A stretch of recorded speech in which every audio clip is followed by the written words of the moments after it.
I mean this with the most sincerity, but you done effed up, Aaron? I'm Aiden Mattis, and welcome to the Lore Lodge.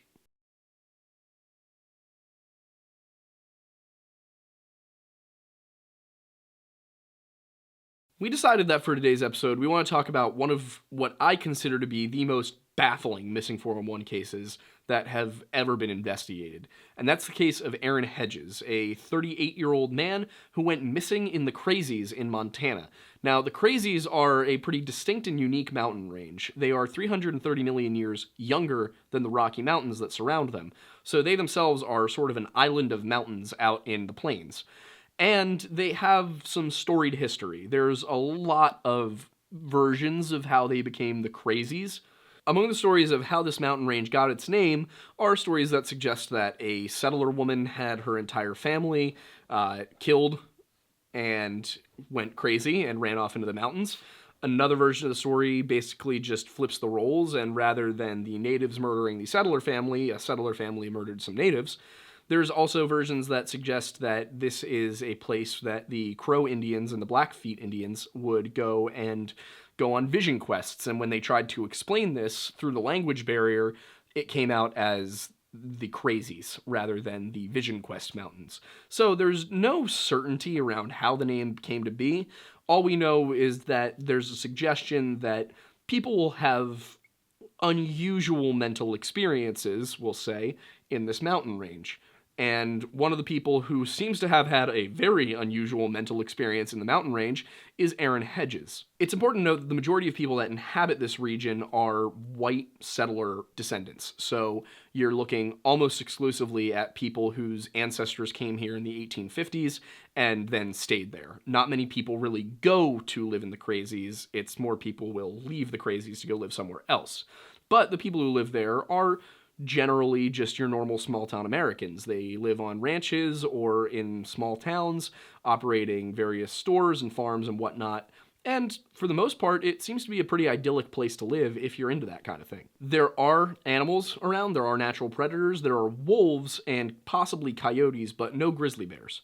At least not yet. One of the people interviewed for the Missing 411 documentary on this said that they were coming, but they didn't have any yet, which was an oddly ominous statement, and I'm not sure exactly what he meant by it. But it did catch both Aiden and I off guard.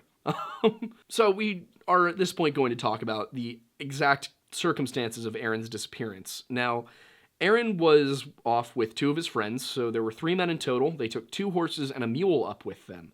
Now, all 3 of them were very, very experienced hikers, campers, hunters. All 3 had done search and rescue. We're not talking about some people on a weekend trip that they weren't prepared for. We're talking about a man who loved this area so much that he had multiple caches of various equipment all over the place. He had food, he had sleeping bags, he had tents, he had guns, bows, basically everything he would possibly need to survive within a few miles of any point he might find himself in the mountain range. So it's no surprise that when they were on their way up to Campfire Lake, where they were going to be camping, that when they had a horse wreck and lost all of Aaron's gear because the mule went nuts, he basically decided, you know what, I'm gonna try and tough it out, but if I can't, then I know I've got all these supplies up somewhere. I'm going to go and I'm going to grab that stuff.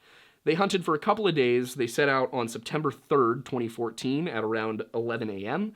And by the time they reached Campfire Lake later that afternoon, they were all pretty tired. He decided he wasn't going to, go off alone and do anything. And so they spent a couple of days, and eventually Aaron came to the conclusion that he was too uncomfortable for a week-long trip, so rather than going home, he was just going to go grab some gear from one of these caches. And there was one just a few miles north of them at Sweetgrass Lake. Now, he ostensibly should have been able to reach that cache and come back within the day. So he left on September 5th, and they had these walkie-talkies that were actually pretty cool, pretty high-tech. They had a little screen on them, and when you communicated, it would tell you using GPS where that person was located. On September 5th, after not seeing Aaron for a while and not hearing from him, his buddies, among them Chris Bates, who has said that Aaron was a very level-headed, very instinctive, very common-sense kind of guy, they called over to Aaron, and it popped up on the GPS that rather than being north and to the west, he was north and to the east. there was a trail leading out of Park County, where they were, to Sweetgrass County, just about 10-15 miles to the east, and for some reason, Aaron was following that trail. Now that's weird because, first of all, Aaron knew the mountain range very well, and second of all, there was a very obvious fork in the road. If you went left, you were going upstream, and if you went right, you were going downstream. Aaron knew he was supposed to be going upstream. So why was it, when they checked in on him, that he was downstream? He said he knew he had made a mistake and that he had gotten off track and that he was going to work his way back and he would be back either by sundown or the next morning. So they waited, and Aaron didn't show up, and they went to sleep thinking, okay, he probably decided to camp up there and he'll be back. Next day, he didn't show up. They spent the entire day waiting for him, and then they spent all of the 7th looking for him. And around 9 p.m. on September 7th, 2014, they called into the sheriff's department in Sweetgrass County to let them know, our friend has gone missing.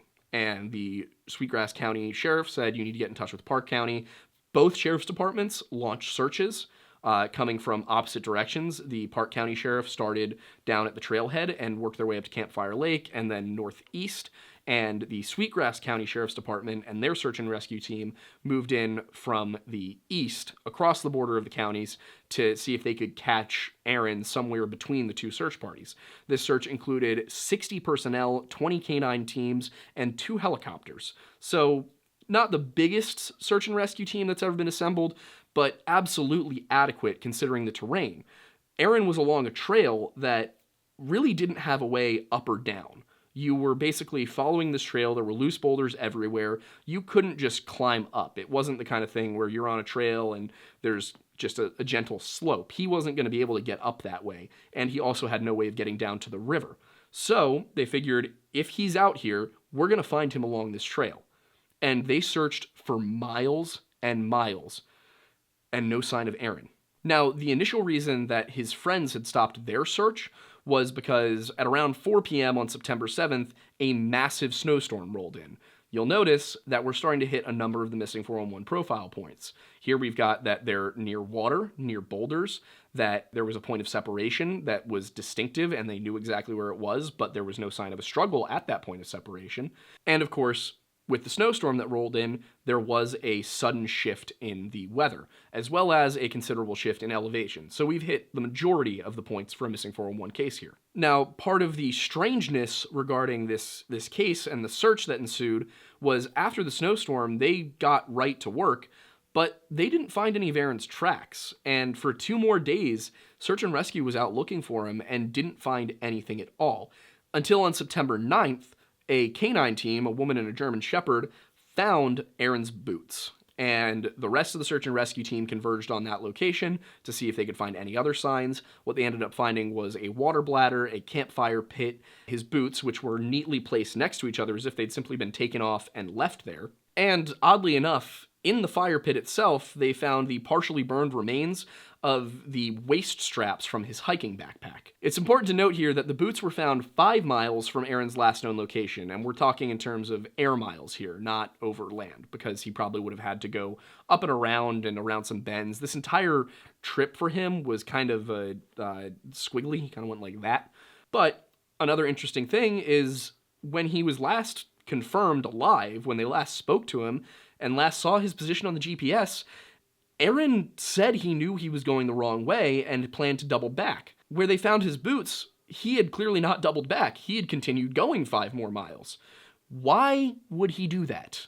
That was the question on everybody's mind here. But there was another very important question on everybody's mind when they found the boots, which was, why is this here now? Because 2 days earlier, when they had been searching for Aaron, his friends had searched that exact location and had not found Aaron. He was not there. His campfire was not there. His boots weren't there. His water bladder was not there.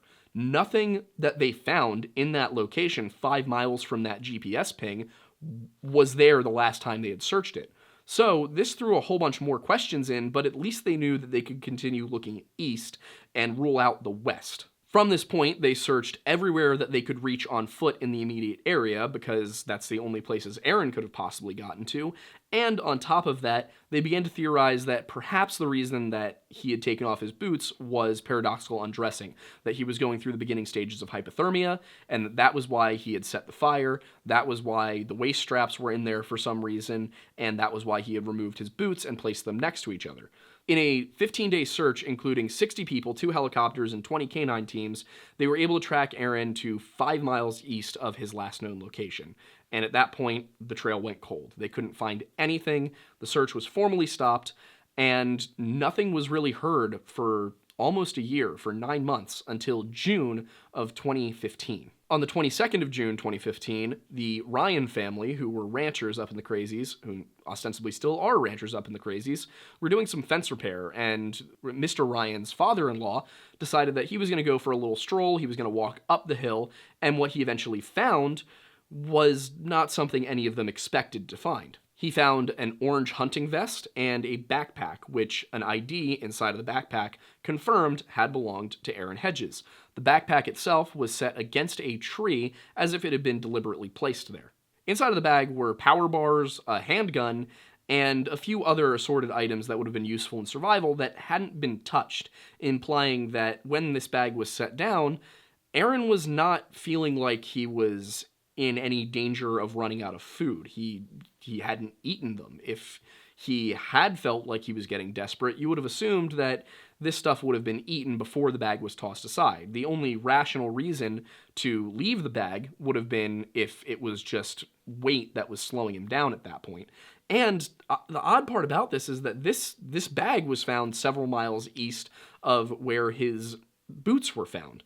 So how did a hypothermic man walk another several miles east, not eat anything, and then decide to leave his bag there? As well, next to the bag, there was a bow and arrow and several arrows. Aaron was an experienced hunter. Why didn't he hunt for any game? Why didn't he try to use any of this stuff? And if he was hypothermic back where the boots were found, why did he carry his bow another several miles? It doesn't make any sense. And perhaps most puzzlingly, nearby, set on a rock, next to each other, were a thermos and the cap of that thermos. Aaron seems to have sat down, had himself a hot drink, and then just wandered back off. Now, if he was looking for civilization, that kind of could make sense. If he had finished up everything that was in the thermos, it had no use, it was dead weight, there was no point in carrying it anymore, he would move along with it. Except, where the thermos was found, if you were sitting on that rock, you could look right down the hill, and less than a mile away, you would have seen the Ryan family ranch. So why is it that Aaron sat down on this rock, had himself a drink, looked at the ranch, and then proceeded to not go there? He must not have felt like he was in danger. Or perhaps the mountains have a reason to be called the Crazies, and this is it, because the behavior of being lost and alone in the wilderness, sitting down, having a nice hot cup of tea, and staring at safety, staring at survival, and choosing to ignore it can only be defined as insanity. That is craziness. But despite this revelation in the case that they had evidence that Aaron had made it this far, they launched another search. At this point, it was just evidence recovery. They were just looking for remains, looking for an explanation for what happened to Aaron, and they couldn't find one. So, once again, the search went dead for another full year. And then on August 8th, 2016, they had another break in the case. You see, Sweetgrass Ranch is something of a dude ranch, and some dudes at the ranch were on a dude ride. And if you look up to my left right here, you'll see the Blink-182 album from the 1990s, Dude Ranch, which has some absolutely banging songs on it, such as the original copy of Damn It, the song that everyone I've ever seen play live plays the riff wrong to. Anyway, the dudes at the Dude Ranch are on a dude ride, and what they found was the remains of a dude. So, while the dudes are on their dude ride at the Dude Ranch, what they discover from the dude is that there is a dude skull. I gotta stop saying dude. Anyway, there's a skull under a tree, and they're like, yo, that's metal as fuck. It's probably not what they said, but they see the skull, and one of them is like, my guys. You might even say, my dudes. There's a skull under that tree. So, they go and they look around, and what they find is definitely the remains of Aaron Hedges. So when the actual crime scene investigation team got there, what they found was an assortment of bones, including a pelvis and a femur, as well as Aaron's cell phone and his jacket, something like a light windbreaker. What they did not find were any feet, no socks. There simply were not feet there, which is the opposite of the Charles McCuller case, where all they found were his feet in his socks, which were still inside of his pants that were sitting on a log, as if his entire body, except for his feet, had just suddenly evaporated and left his pants there. This was the opposite case, where they found most of the rest of Aaron's body, but no feet. I'm not sure how important those details are, but I felt like I should say them. Interestingly enough, none of Aaron's bones were actually broken. There was no sign of a struggle, and it seemed like at a certain point, he had just laid down and died. Now, one of the most puzzling parts of all of this is that his cell phone was found with his remains. They were not able to actually recover any of the data from the cell phone because it had been out left in the cold in the mountains for 2 years. But ostensibly, if Aaron had his cell phone when he was sitting there staring at the ranch, it boggles the mind to think that he wouldn't make a phone call. All in all, Aaron's body was found 11 air miles from his last known location, 6 miles from where they found his boots, and in a spot where if he had simply headed downhill, he would have found salvation. There is, to this day, no explanation for how Aaron Hedges disappeared, why he disappeared, and why he chose not to seek help, other than the possibility that those mountains actually do drive people insane. But considering that nobody else on his trip was driven insane, you've got to wonder exactly what was going on. Now, this does, of course, bring into it a very important note regarding hiking, camping, hunting, just general survival tips, and that is that if you are out in the wilderness, no matter how experienced you think you are, you should never, ever, ever go off the trail alone. And as we see with Aaron Hedges, you probably shouldn't even leave the campsite alone. You should do everything with at least one buddy. Never leave anybody alone in the woods. The chances that they go missing are very high, and the chances that they are never found are also very high. That said, if you support what we do here at the Lore Lodge, please give us a shout out on social media, share a link to a video, check out our Patreon, which is patreon.com/thelorelodge. You can also join our Discord, which is discord.gg/thelorelodge. Subscribe to us on lorelodge.com, and of course, like the smash button, notification, the ding bell, and subscribe to the channel. Thank you.